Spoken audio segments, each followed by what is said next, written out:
What I thought I'd do in this second gallery is actually show you how I've gone about making one of my sketches, one of my drawings. But please, do understand, as I said with my first gallery, if you saw it, I haven't had any art lessons since I was about 12 years old. I never took it at school, so I'm not saying it's the right way to do it, it's just the way that I do it. Well, here's my materials. As you can see, it's a plain and ordinary Morrison's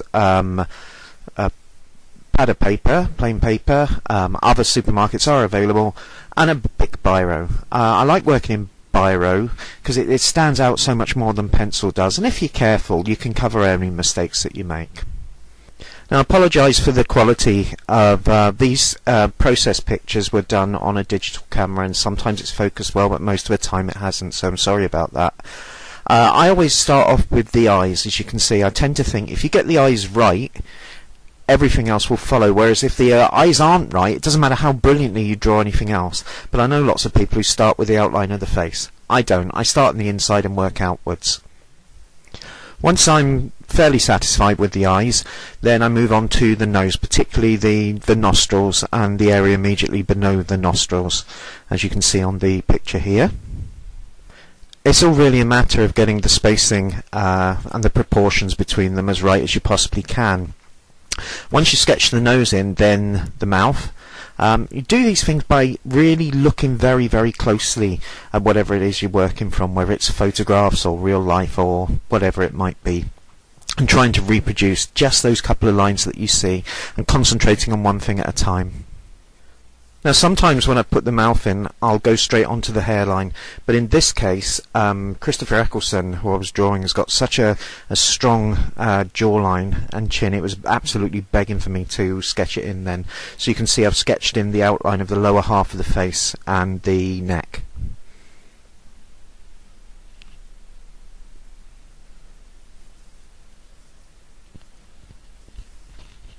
Now on the next picture you can see I've added a bit of shading in for the neck just to get an idea of where I'm looking at there, and I've sketched in the outline of the hair and the hairline just to see if I'm getting the proportions right, and it is starting to look a little bit like Christopher Eccleston. Now with that outline done, the next thing to do is to actually shade in a light and shade of the hair. And thankfully it's starting to make him look a bit younger, because he was looking very old with just pure white hair there, and it's starting to look pretty much like what I was hoping he would do. Now we've got this far, what remains is pretty easy. Once the face is done, then I sketch in the shoulders and the rest of the neckline and the clothes that he's actually wearing, with a little bit of shade on them, although not too much because I don't want to draw the attention away from the face. And he's pretty much done himself. Now you'll probably notice that I put the picture of Christopher Eccleston's face on one side of the page, and that's to leave a little bit of room because I like to have somebody looming over the shoulder, which I did on quite a few of the other ones you might have seen. And in this case, I think it has to be a Slovene. So as you can see in this one, I've just popped a little Slovene onto his shoulder by there. And there we are.